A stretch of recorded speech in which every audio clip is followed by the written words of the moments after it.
Okay, real quick, YouTube won't let me upload this with the actual clips of Evangelion, so if you want to see the video the way it's meant to be seen, click on the link in the description to watch it on my Substack. Don't worry, it's free. Otherwise, hope you enjoy this version regardless. Alright, that's it. Let's go.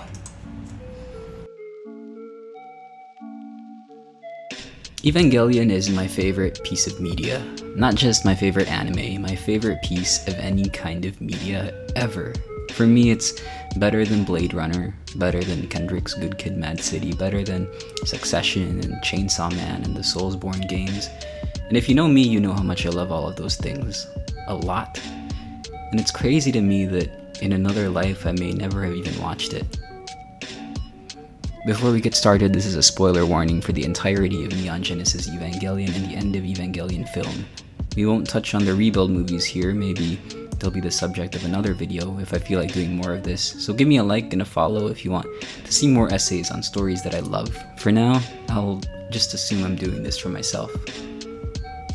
The first time I watched Evangelion, I was a college student who had grown up watching anime but hadn't revisited the medium since childhood.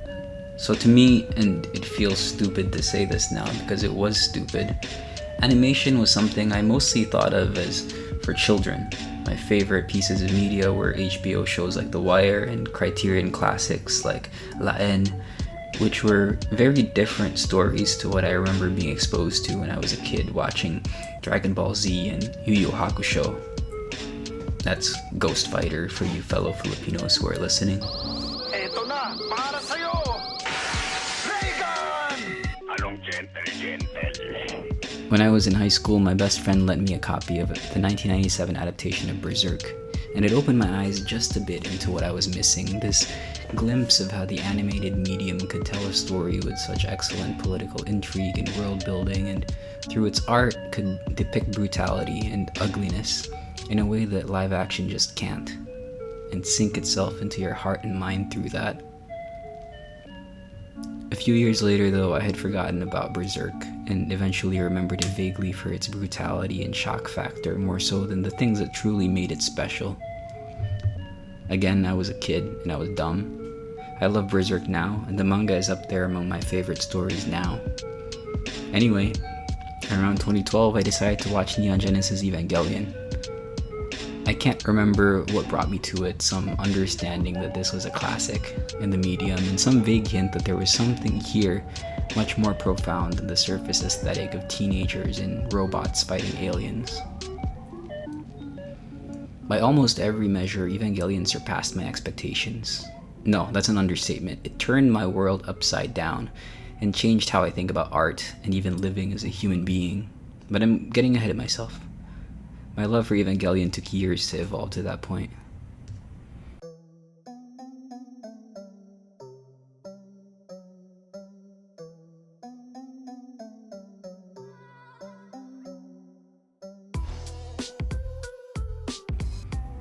Just in case you haven't watched it, well, I don't know why you're watching this and not The Thing, but Eva centers on a boy named Shinji who, alongside his new friends Asuka and Rei, is tasked by an organization called NERV with piloting giant mechas called Evangelions in a battle against otherworldly attackers called Angels.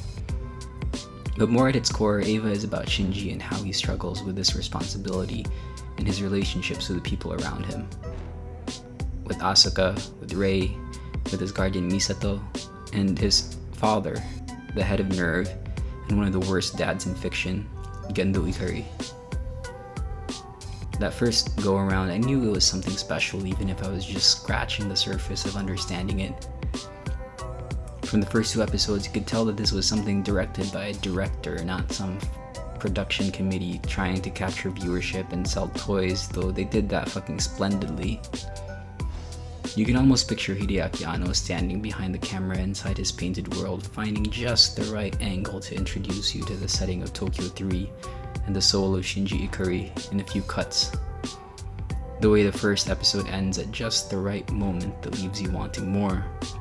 And the way the second episode is structured to suddenly cut forward, taking that payoff away from you, only bringing you back during its closing minutes to deliver another surprise.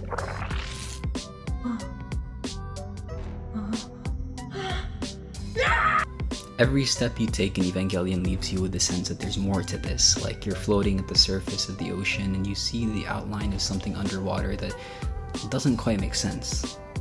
How exciting and horrifying that feels.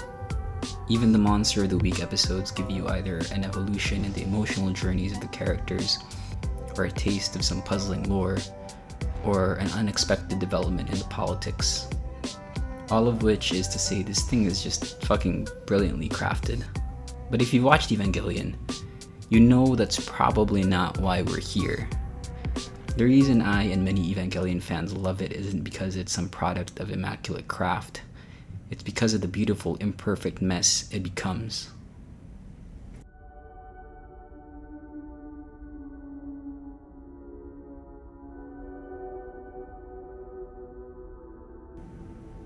I wasn't ready for the final act of Evangelion. I think I had some parts of it spoiled for me, but experiencing it was just something else entirely. For me, episode 18 is where the brakes fly off. All this time, the show has been building up Shinji's mental state, and Gendo's willingness, if not absolute enthusiasm, when it comes to being a shitty father to his kid.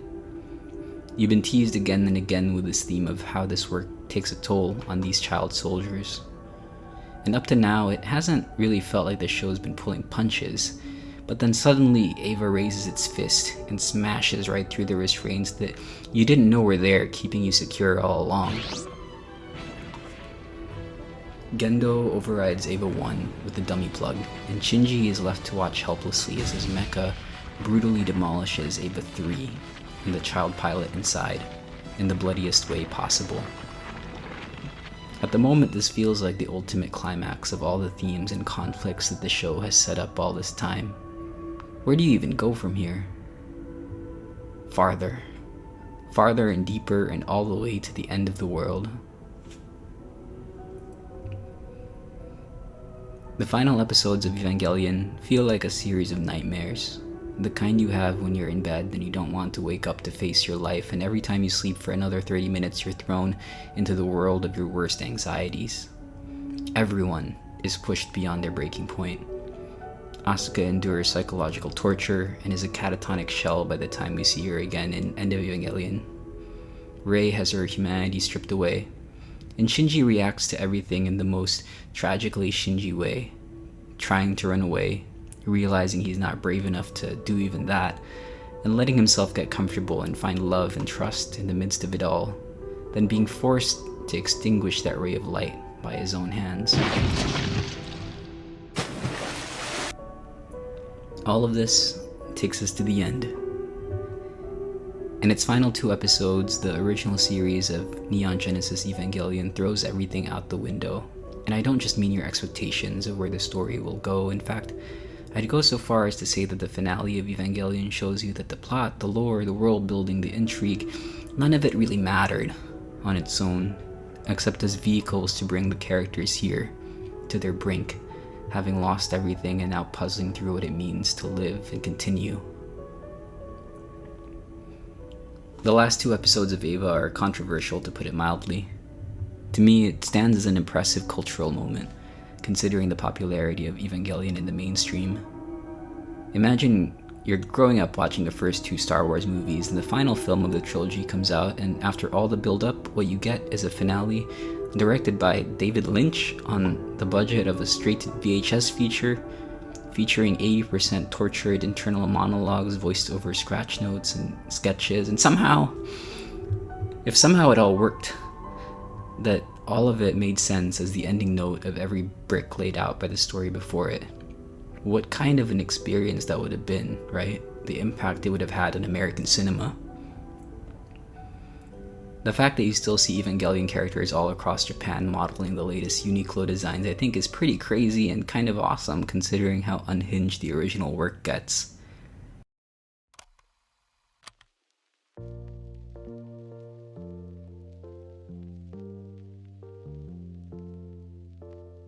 But actually, let's go back to that story. What exactly is going on? The last 2 episodes of the series and eventually the End of Evangelion movie shows us what happens when Gendo's plans come to fruition. Human instrumentality, the blending together of all human consciousness into one giant pool of tang where we achieve the end of pain, the end of suffering, the end of alienation, at the cost of our own individuality. The ultimate solution to the ultimate problem of human existence, which Evangelion has shown us time and time again all this way, the way that people hurt and destroy each other like hedgehogs, huddling together in the cold, piercing each other's skin. Do you really think this is for the best? The hedgehog's dilemma. The closer we become, the more deeply we hurt. When I watched Evangelion for the first time, I was in a particular point in my life. It felt like a turning point. I had spent my high school years as a quiet kid, a shut-in, so scared of other people that I let that fear keep me from just doing anything. Then, at the end of high school, going into college, I started to find myself, started to love and trust, started to let the world in, let people in, and began to find my voice, my power, the sense that I could do and create things. It was in that first blooming that I first watched Evangelion, and while it struck a chord in me and the feelings that Ano put to the screen felt familiar and real, they also felt a bit distant, like something I had already conquered, or so I thought. Despite this, Evangelion stuck with me, left me with this intensity of feeling that I'd never encountered on the screen or in any medium before. On an intellectual level, it stayed with me as something that was so brave and unconventional in its techniques that it changed my expectations of what popular media and animation could do, what it could look like. The ending was one of the most haunting and depressing things I'd seen in a work of its kind, and it was memorable on that note alone. But years later, I found Evangelion again, and the time between my energy and optimism had been beaten down by life. Just life. By the burnout of years trying to make ends meet while working on my passions, by how hard it is to be a person among people who are imperfect, frustrating, selfish, in all the ways that reflected me, and how broken I was. The depression and anxiety I thought I had conquered, I realized had been there all along, growing inside, biding its time, and now at risk of consuming me again. And then I watched Evangelion for a second time, and with new eyes, that ending I had remembered as haunting and depressing was actually resoundingly hopeful. Because here's the thing that I left out earlier. After everything, sitting at the heart of human instrumentality, this promise of everlasting peace after all the suffering that came with being a person, Shinji is given a choice. Does he end it here, or does he bring back the old world of separate human individuals that hurt and misunderstand and take advantage of each other? And this kid who has suffered through every possible flavor of pain, who has lost and been betrayed by everyone he has let into his heart, and worst of all, who knows deep down that he is responsible for his own unhappiness. This kid decides that life and individuality is still worth it, and he rejects instrumentality. And as the ruined world reforms, the first two people that choose individuality over instrumentality, an imperfect life over a peaceful ego death, are these two pathetic, broken children, Shinji and Asuka, who can't even look at each other without fighting.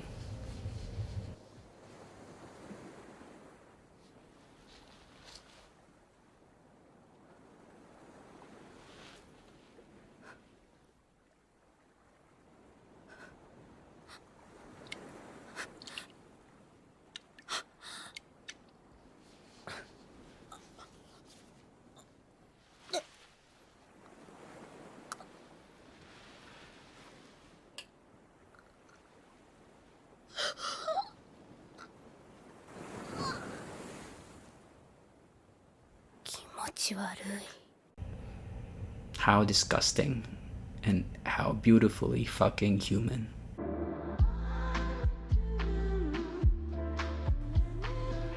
Well, that's all we've got for today. Thank you. First of all, thank you for just listening. This is my first video, and I hope you enjoyed it. I listened to a lot of YouTube and a lot of video essays, and I thought I'd give it a try. And what better place to start than with Evangelion, which is the story that not only got me back into anime, which got me back into comics, which got me back into just writing, but it's also that thing that I just keep going back to every time I find myself in a dark place and need something to remind me of what it's like to push through the the darkness and push through the pain and look for that reason to continue living and be a person among it all. So thank you. I'll see you around and have a good day.